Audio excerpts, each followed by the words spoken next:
Olá pessoal, sejam bem-vindos ao nosso dossiê de Hollywood. Eu sou Giovanna Alba do canal Caixa de Pandora, estou aqui com a Chanel e agora eu estarei aqui uma vez por semana na Linhagem Geek para trazer os principais causos de Hollywood. Para de me lamber. Bom, hoje o tema escolhido foi a vida e a morte prematura de Bruce Lee, que foi ator, lutador de artes marciais e roteirista de descendência oriental. Ele inclusive foi responsável por levar as artes marciais para as telas do cinema na década de 70. Teve um papel super importante aqui para o cinema. Mas a sua morte prematura gerou várias teorias da conspiração e até uma crença de que sua família poderia ter uma maldição. E neste vídeo eu vou contar todos os detalhes da história do Bruce Lee e também todas as teorias em volta da sua morte. Enquanto eu vou contando este caso para vocês, já vão comentando aqui embaixo o que vocês estão achando desse novo quadro, deixa também o seu like, visite o meu canal, o Caixa de Pandora, fique comigo até o final do vídeo e bora pro caso de hoje. O Bruce Lee nasceu em São Francisco, na Califórnia, Estados Unidos, no dia 27 de novembro de 1940, na hora e também no ano do dragão. Segundo a astrologia chinesa, isso denotava forte presságio de um homem poderoso. Ele foi o quarto de 5 filhos e seus pais eram integrantes de uma ópera chinesa e ele nasceu inclusive durante uma turnê do grupo pelos Estados Unidos.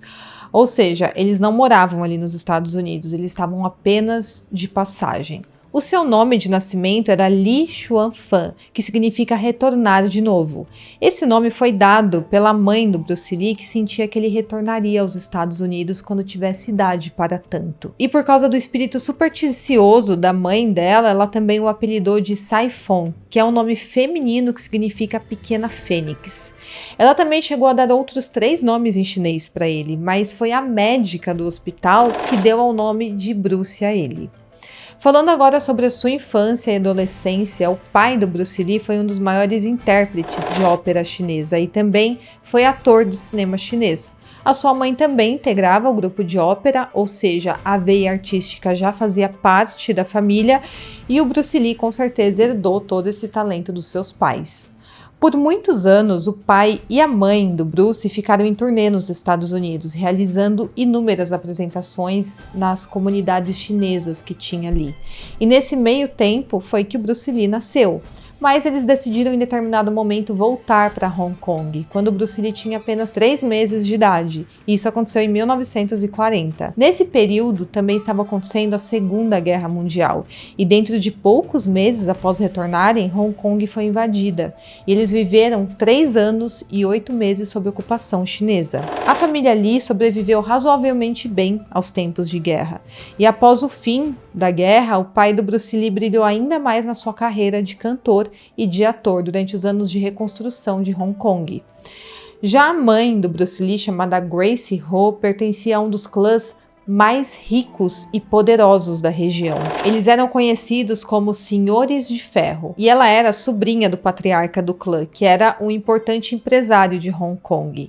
Então o Bruce Lee cresceu em um ambiente sem qualquer problema financeiro. Ele não enfrentou qualquer problema em relação a isso durante a sua infância e adolescência. Inclusive, pelo lado materno, ele era parente de Stanley Ho, um importante magnata dono de cassinos em Macau. Então, ele sempre foi de uma família rica, ele sempre teve uma vida muito confortável financeiramente falando, e como resultado da carreira artística dos seus pais, o Bruce foi apresentado ao mundo do cinema desde muito jovem. Acontece que ele apareceu em vários filmes ainda quando era criança.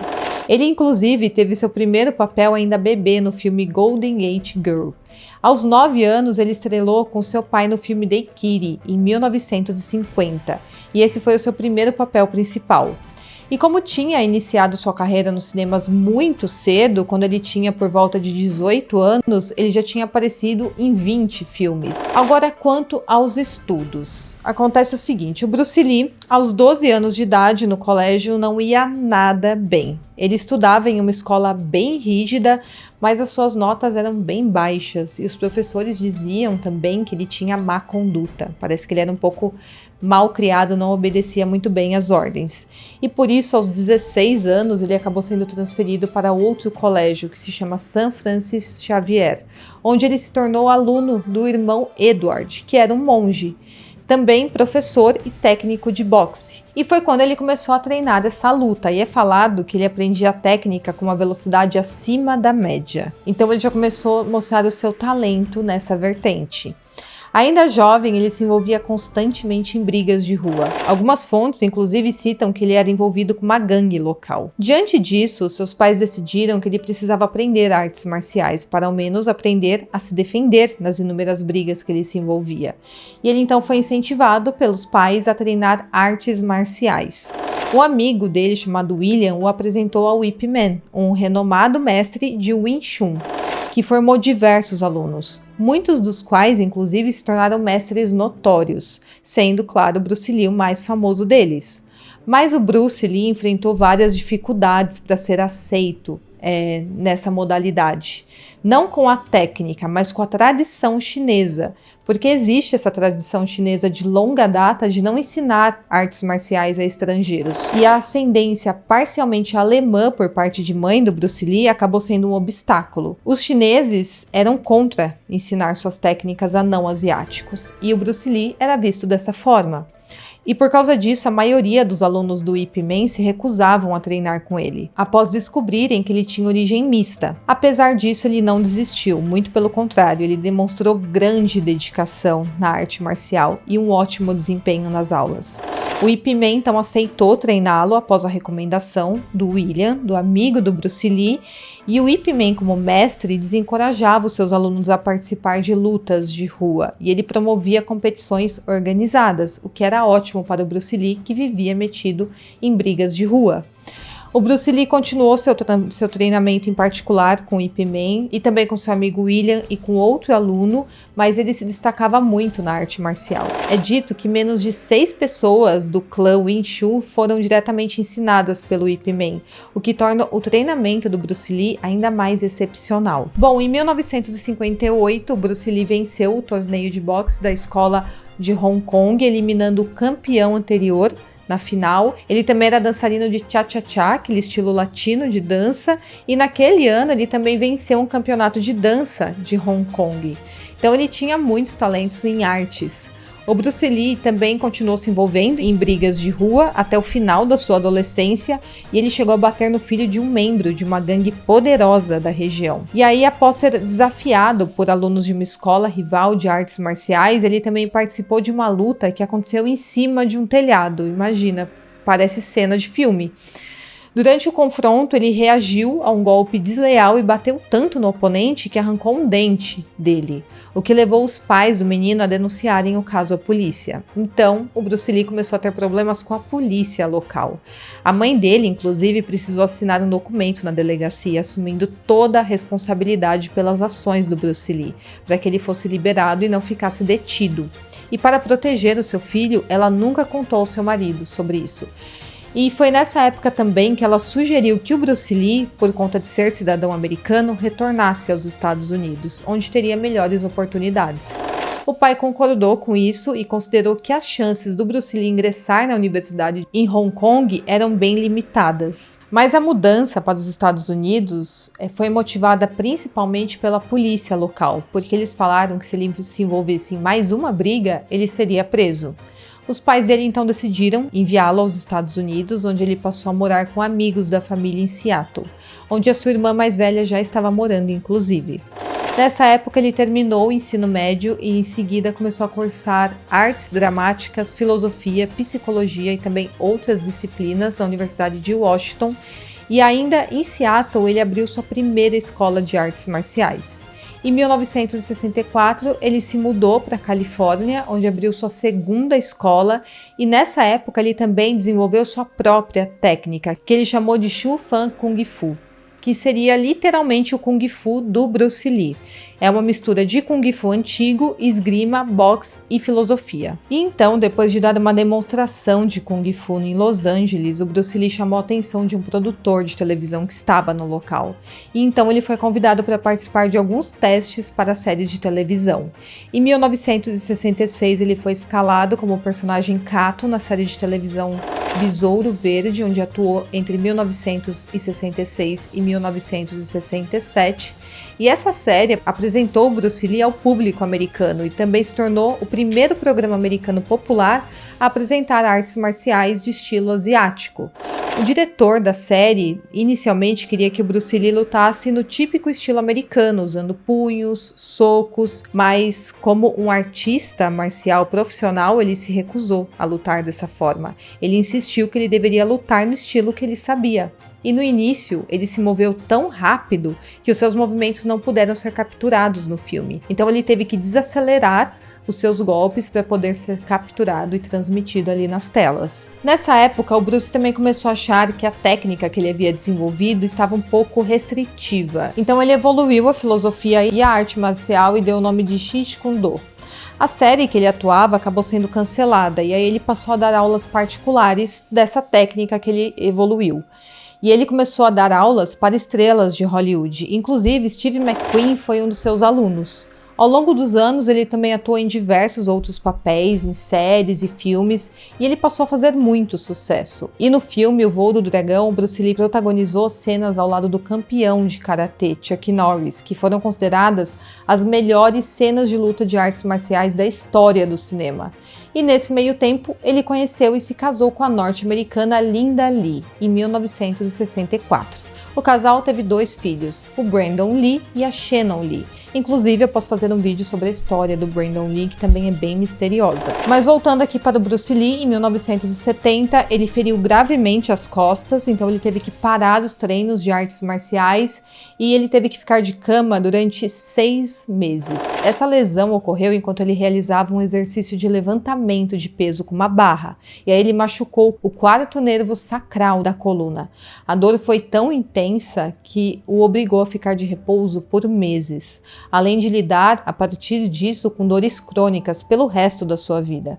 Mas durante esse período, ele também aproveitou para estudar, para escrever, desenvolver suas ideias sobre artes marciais e, inclusive, ele escreveu um livro nesse meio tempo. Esta lesão do Bruce Lee marcou um ponto de virada na vida dele, porque desde então, ele passou a fazer uso de medicamentos devido à dor crônica que ele sentia, e ele passou a usar cortisona e analgésicos.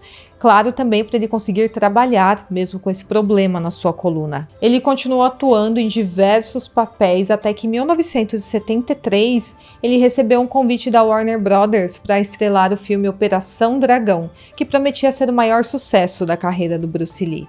Foram 2 meses de filmagens no ano de 1973, porém, apenas alguns meses após a conclusão do filme, e especificamente 6 dias antes do lançamento do filme em Hong Kong, no dia 26 de julho de 1973, Bruce Lee faleceu com apenas 32 anos. O filme se tornou a maior bilheteria do ano e também um sucesso mundial, consolidando o Bruce Lee como uma lenda das artes marciais. Mas o que de fato aconteceu com Bruce Lee, um homem super novo no auge da sua carreira e que mantinha uma rotina regular de treinos e artes marciais? Tudo aconteceu após o início das filmagens do filme Operação Dragão, cerca de 2 meses antes da sua morte. O Bruce chegou a desmaiar no estúdio enquanto fazia o trabalho de dublagem para o filme. Ele sofreu convulsões e também dores de cabeça e foi imediatamente levado para um hospital de Hong Kong, onde os médicos o diagnosticaram com edema cerebral. Eles conseguiram reduzir o inchaço com o medicamento Manitol e o Bruce se recuperou, foi liberado e continuou trabalhando no filme.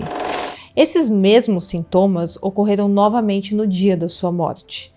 Bom, no dia 20 de julho de 1973, o Bruce Lee estava em Hong Kong trabalhando em seu filme The Game of Death e no dia da sua morte ele passou a tarde com o produtor de cinema Raymond Chow, revisando detalhes do projeto deles. Eles trabalharam até por volta das 4 horas da tarde e depois disso, Bruce Lee e o Raymond dirigiram juntos para a casa da Beth Ting, uma atriz de Taiwan que na época foi considerada amante do Bruce Lee.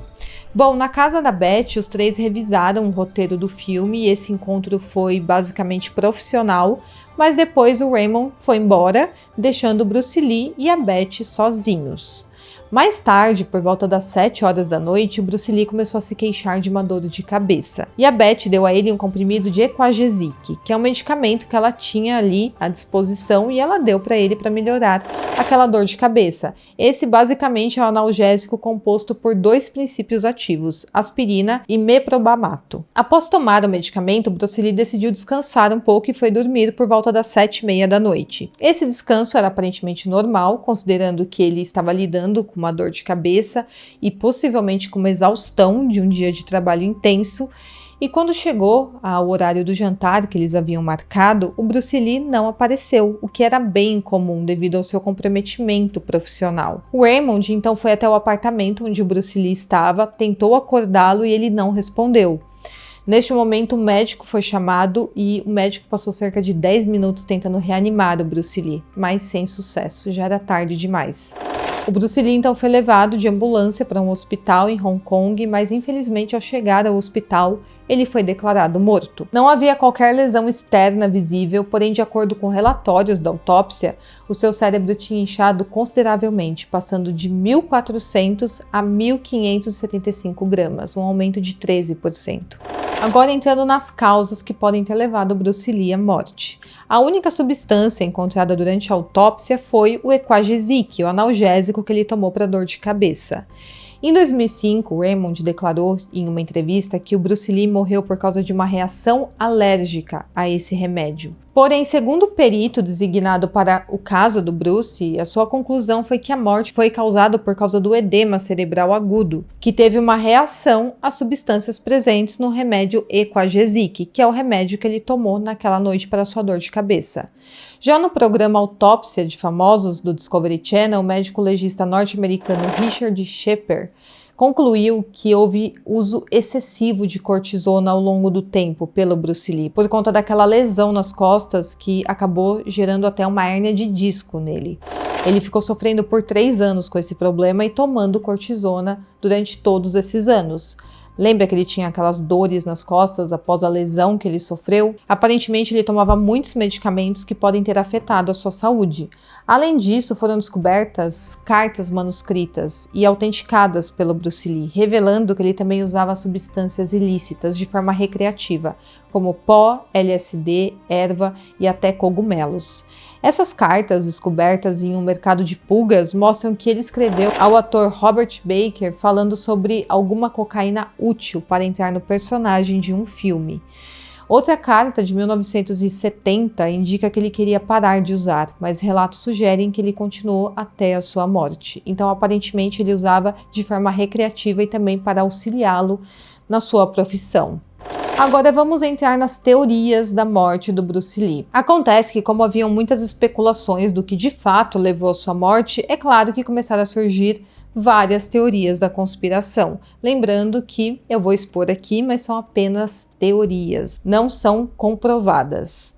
Bom, vamos começar pela primeira teoria da morte do Bruce Lee. Em uma biografia do ator, o escritor Matthew Polly afirma que o Bruce Lee não morreu devido ao edema cerebral, mas por choque térmico. Após entrevistar 100 pessoas associadas ao artista, incluindo amigos, familiares e até a viúva dele, a Linda Lee, e sua filha Shannon Lee, esse jornalista contou que um choque térmico pode ter tirado a vida do Bruce Lee. Segundo o autor, a causa da morte do Bruce é justamente que ele desmaiou 10 semanas antes de morrer. Ele diz que na ocasião o Bruce Lee entrou em uma pequena sala de dublagem em um dos dias mais quentes do mês. Depois o ar-condicionado foi desligado e então o ator teria ficado tonto com o aumento da temperatura. Ele saiu da sala e acabou desmaiando no chão logo em seguida. Depois ele se levantou e, quando entrou na sala aquecida, desmaiou novamente e começou a convulsionar violentamente. Ele então foi levado para o hospital e os médicos suspeitaram que o seu cérebro estivesse inchado. E assim o primeiro colapso, segundo esse jornalista, parecia mais um caso de choque térmico. Ele afirma também que no dia da morte do Bruce Lee, o mesmo ocorreu. O dia que ele morreu fez parte de um dos meses mais quentes da história de Hong Kong, e o Bruce Lee estava fazendo um treinamento rigoroso para uma cena de Kung Fu que ele teria que atuar. E foi quando ele começou a passar mal, deitou para descansar e nunca mais se levantou. Essa hipótese acabou não sendo levantada pelos médicos e nada do tipo foi falado na autópsia, mas é uma teoria desse jornalista. A segunda teoria é bem bizarra e afirma que o Bruce Lee havia sido assassinado pela máfia chinesa. Essa teoria chegou a ser compartilhada pelo rapper Kanye West, que não apresentou provas para sua afirmação, como tantas outras que ele já fez, mas há quem acredite que isso de fato aconteceu, e é bem parecida com outra teoria que diz que o Bruce Lee foi envenenado por seguidores de seitas de lutas marciais. E a causa disso tudo, a motivação, seria pelo fato de ele ter revelado segredos das artes marciais do Oriente para o mundo. Bom, agora vamos para a terceira teoria. Durante uma entrevista na Comic Con, o ator Chuck Norris afirmou que acreditava que o Bruce Lee havia morrido por conta de uma combinação de relaxantes musculares. Essa declaração fez com que especulassem sobre o que o Bruce Lee estava realmente consumindo na época, e se ele poderia estar consumindo estimulantes para mantê-lo em forma, ou até mesmo suplementos de ervas de cannabis.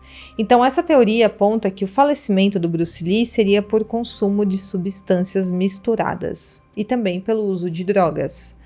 Agora vamos para a quarta teoria. Essa teoria apontou a hipótese de que o Bruce Lee havia tido a sua vida tirada por uma garota de programa. Esse boato diz que o astro estava fora de controle nessa época, sob efeitos inclusive de um poderoso afrodisíaco, e essa garota de programa contratada teria tirado a vida dele em legítima defesa. Mas essa teoria não faz muito sentido, porque ele não estava em companhia de nenhuma garota de programa no dia da sua morte, e sim com a atriz Betty Ting, amante dele. E com isso, entramos na quinta teoria. Essa teoria diz que a atriz foi quem deu aquela substância, aquele remédio ao Bruce Lee. Então, alguns fãs dizem que aquilo havia sido feito de forma proposital para tirar a vida dele. Isso porque, segundo essa teoria, ela trabalhava para uma sociedade secreta. Mas nenhum rumor justificou porque a máfia teria interesse de tirar a vida do Bruce Lee. E na verdade, o que parece é que essa teoria acaba se espelhando nos personagens do Bruce Lee, como se a vida estivesse imitando a arte. Bom, com isso vamos para a sexta teoria. Tem a lenda da maldição da família Lee, que envolve inclusive o filho dele, o Brandon Lee.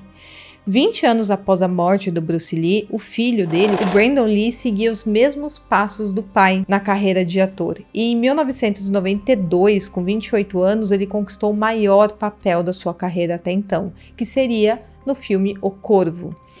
Um personagem, inclusive, que morria e voltava da vida dos mortos para se vingar. O Brandon Lee faleceu no dia 31 de março de 1993. Ele foi baleado tragicamente durante as filmagens, quando eles foram gravar a cena da morte do personagem. O problema é que uma bala de verdade tinha ficado alojada dentro do tambor da arma que seria utilizada na cena. Então, quando ativou o gatilho da arma, a bala estava presa e acabou sendo projetada e perfurou o abdômen do Brandon Lee. Ele passou por cirurgia, mas acabou não resistindo. E assim como aconteceu com seu pai, a morte do Brandon Lee ocorreu antes do lançamento do principal filme da sua carreira, do filme que seria o seu maior sucesso. Então, ambos acabaram morrendo no auge da fama, quando estavam trabalhando no principal papel da carreira deles. E também ambos morreram super jovens. Essas semelhanças fizeram com que surgisse a história de uma maldição que pairava sobre a família Lee. Outro fato que acaba colaborando com essa teoria é que o irmão mais velho do Bruce Lee também acabou morrendo bem jovem em circunstâncias misteriosas. Então, o Brandon Lee foi o terceiro membro da família Lee que morreu jovem e de forma um tanto quanto estranha e misteriosa. Outro acontecimento que deu ainda mais munição para a teoria da maldição foi o filme Dragão, a história de Bruce Lee, que é a biografia do Bruce Lee e foi gravada antes da morte do Brandon Lee. No filme tem uma cena em especial que parece ser um aviso para o que poderia acontecer. Nela, o ator que interpreta o Bruce Lee luta contra um demônio que o assombra desde que nasceu. A criatura então parece criar interesse no filho do Bruce Lee. Na cena, eles lutam em cima de uma lápide de um cemitério e o Bruce Lee consegue defender o seu filho e derrotar esse demônio. Então, para algumas pessoas, isso era uma espécie de premonição do que iria acontecer com o Brandon Lee na vida real. Bom, de acordo com as evidências de ambas as mortes, as duas foram acidentais, mas a morte precoce e também as coincidências estranhas, como morrerem jovens, antes do lançamento dos seus filmes de maior sucesso e também em acidentes sob circunstâncias um tanto quanto estranhas, fazem surgir todas essas teorias, inclusive de que existe uma maldição assombrando os homens da família Lee. Realmente são muitas coincidências esquisitas que aconteceu aqui na vida deles e agora eu quero saber, será que existe mesmo essa maldição? Você acredita nisso? Me fala aqui nos comentários em qual teoria você acredita mais, que eu vou responder todos vocês. Bom, espero muito que vocês tenham gostado. Deixa aqui nos comentários o que você achou desse quadro e até o próximo vídeo.